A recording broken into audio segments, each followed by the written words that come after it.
It's our interior inspection guide for 705 Auburn Forrest Drive in Princeton. We're going to start in the kitchen. The far left drawer from the cooktop, the drawer glide, is damaged, which allows the drawer to pull and twist. So that needs to be repaired. Sink, we have the cabinet doors grinding and hitting. They're not level and straight, so those need to be adjusted. Our sink seal is leaking at the countertop in this general area right through here. When we spray water against that seal, we should be able to hold that water. And as you'll be able to see underneath the cabinet here, when I get some light, we have some water. There you go, water that's sprayed through. This is the anti-siphon device for your dishwasher. Everything's properly installed. Water flow at the rest of the cabinet is good. Our dishwasher completed its full cycle, did everything it's supposed to do, no issues there. Our cooktop is a 5-burner gas cooktop with a gas oven. Ovens are tested at 350 degrees. State says if it's more than 325, less than 375, it's good, and it came in almost dead on 350. All our burners on top light, we can turn them all the way to low and bring them back up to full without having to reignite them. Our anti-tip device and our gas cutoff are both located behind the unit, and those are in place and working. Our microwave oven acts as our light and vent system. It is a self-venting system, meaning that the air comes back out the top, it does not leave. So it's good for grease, it's good for a moderate amount of smoke. Anything heavy smoke like bacon or something like that that burns, you'll probably have to open doors. Microwave is functioning, doing everything it's supposed to do perfectly fine. We have a little tester we popped in there, and so you'll see under the pictures that come in your report that we can show you that it's working. So move around, you'll see we've added some tape to the house for other items that we saw while we were here. Left of the refrigerator, our GFCI outlet is not level and it's not tight to the wall. Gonna ask to have that adjusted. So I'm just gonna kind of scan the room here and make sure you can see what we've added and done to in terms of tape as we go through. Our left window that faces the patio from our dining nook, we need to adjust the lock on that. That's in a little bit of a bind. So after cleaning and everything, that should work properly where you don't have to force it. So we have a note here on the wall talking about the paint overspray on the very top 3 windows. All the way at the top, you can see from here, you can see up there in that corner, there's a bunch of overspray on those windows. We also have multiple areas marked here. We've got scratches in the wall, things like that we've marked way up underneath the window. You can see some lines and stuff, so we've marked all that for repairs as well. And then you can get back to the area where you had issues marked for texture and paint. Gonna come through here. Smoke detectors are required inside all sleeping rooms, in the hallway outside those rooms, and at least 1 per floor. We have them where required in this home. These that are outside the bedroom, like the master here, this is a combination smoke and carbon monoxide detector. We're gonna recommend that you add carbon monoxide protection additionally that plugs into the outlet. Carbon monoxide is a heavy gas that falls to the floor. And so while these will pick up carbon monoxide, we want something that is in that general vicinity that's going to pick it up sooner and faster. You can buy them on Amazon for $30 to $35 a piece. They plug into the wall, run off electricity, and then they have a battery backup. We have 2 thermostats in the house. The downstairs unit is located just inside the master door. These thermostats control 1 HVAC system that's on a split design, meaning that we can have air running downstairs but not upstairs, or heat running downstairs but not upstairs, or vice versa. The only thing you can't do with it is run heat on one side and cool on the other. Coming into the master, you can see we've marked some stuff on the doors, behind,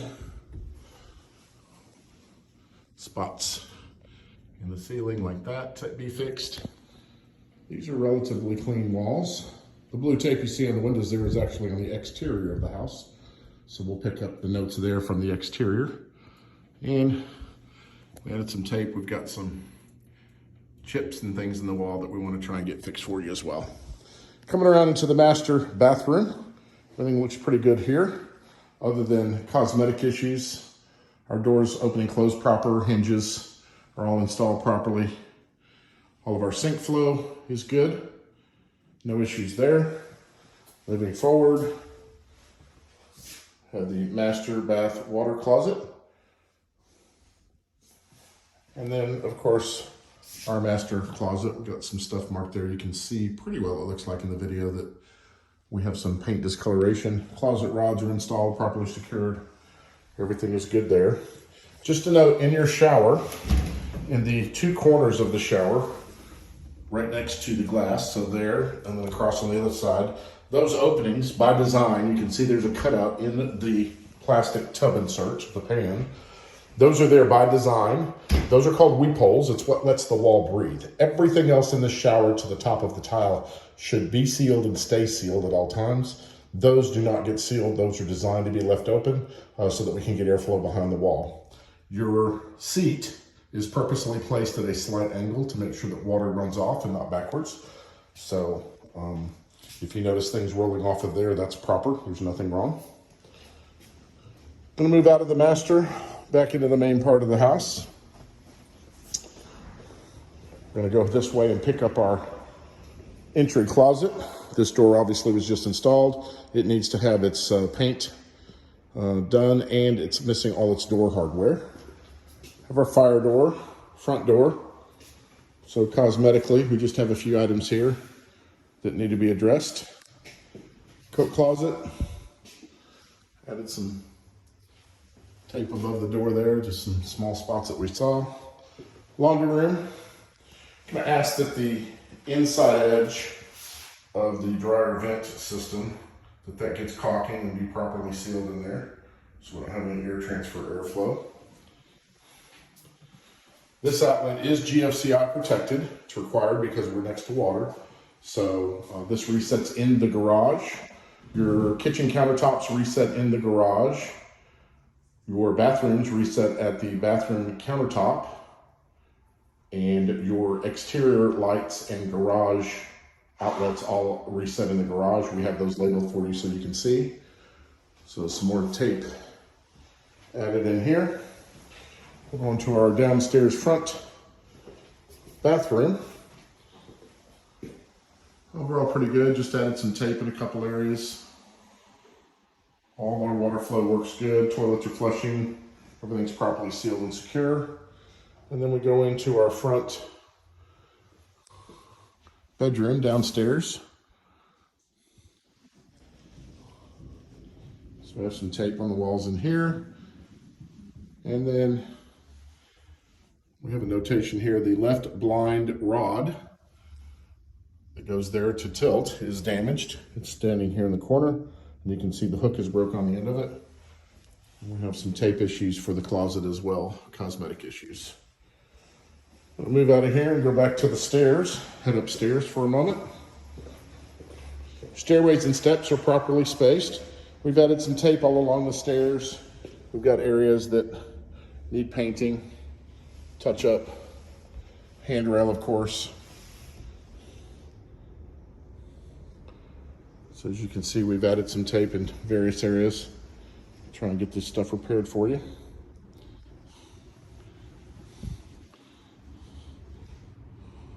This is just the protective paper that never got taken off for when it was painted.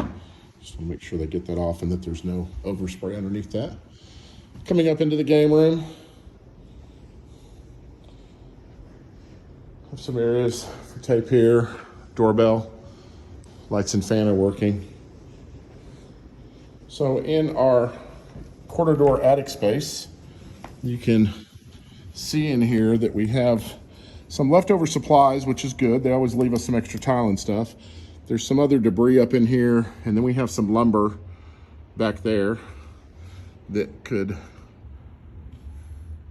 be taken out. It's not needed, and we don't want it to cause damage to the roof at any point in time. Our insulation is running an average of about 13 inches throughout the house, so good shape there, no problems. All right, so we're in the upstairs game room still, and our right side window actually has a scratch in it. That's a pretty good view right there, I think. You can see that in the video. We've tried using a fingernail to see if that would wipe off. it does not. So chances are that is a deep scratch that needs to be dealt with. So I'll show you the rest of the room from a different angle, just so you can see taping. We're gonna start down our hallway, first bedroom upstairs, and to our left. We are missing a door stop on this door. So currently there's no stop and the doorknob can hit the wall. And then as you can see, this latch is not fully set into its proper opening, so it sticks out quite a bit. So we want to get that adjusted as well. Move across to our window. We'd like to adjust this left-hand lock to make sure that it doesn't give you any trouble going forward.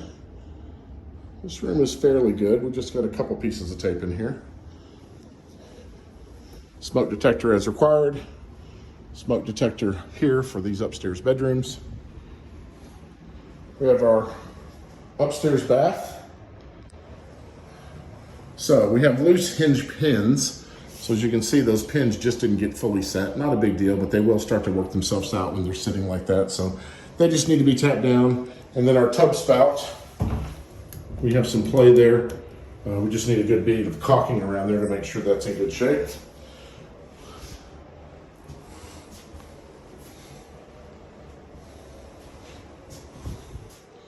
And then our GFCI up here, that is a GFCI protected outlet. It should have a little label on there identifying it as that. So not a big deal, but they're gonna be up here working on stuff anyway. They can throw a quick label on there. They get them by the sheetful. So our upstairs front facing bedroom is where our second thermostat is. This one controls all the upstairs. Smoke detector in place. We have paint and texture issues only in this room and inside the closet. So because they're hidden in the closet, we put a little note to tell them that there are some tape issues inside that should always be grabbed as well. Our attic hatch needs to be painted. And then we have a bunch of overspray of texture and stuff on the furnace. Wouldn't hurt for them to wipe some of that down and clean it up. And then there is also some construction debris left in the upstairs attic space that could be cleaned out as well, just to make sure that you don't have any problems with anything going forward. So we're gonna start working our way back downstairs and over to the garage area.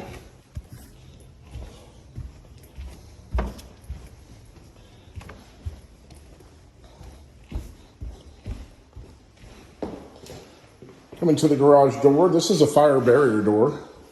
This door should remain closed at all times, especially when your car is newly home and it's super hot. This door being closed and your garage door being closed with the attic hatch sealed can work together in conjunction to create a fire barrier zone that will hold fire for up to 20 minutes.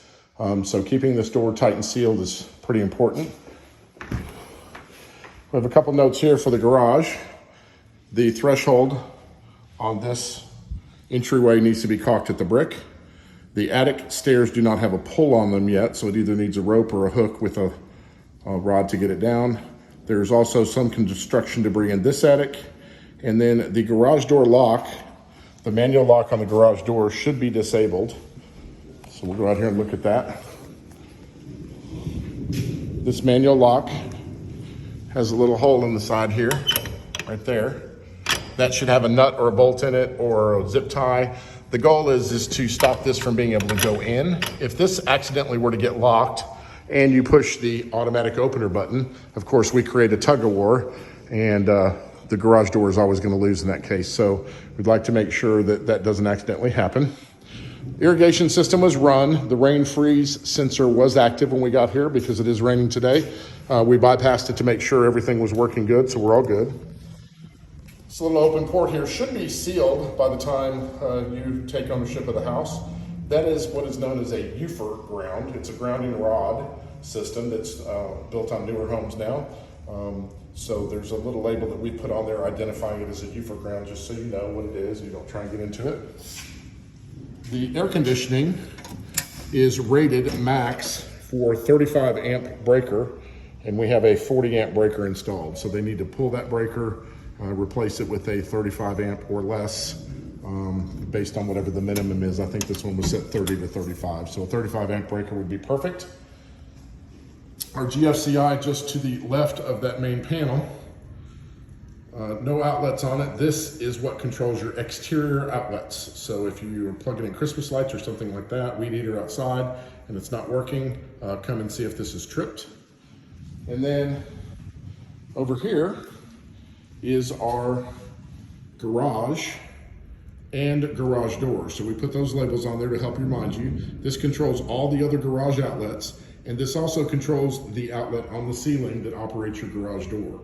So it is possible for this to trip and lock you out of the house. So it's pretty important that you do not allow your garage door opener to be your only way into this house, because we want to make sure that if that's gone, you can't get in. All right, and then just one last thing, might have been covered in our outdoor video, but we just want to make sure our main breaker is located outside the house in this box right here. That is to give it access for the fire department should there be a fire next door to you or anything like that. They have the ability to cut power to your house without having to go in and break down garage doors or anything else to get in there. So for exterior, you'll refer to your exterior video, the second video we send. Other than that, if you have any questions or concerns, comments, please reach out to us directly. Congratulations on your new home purchase. We look forward to talking to you in the future.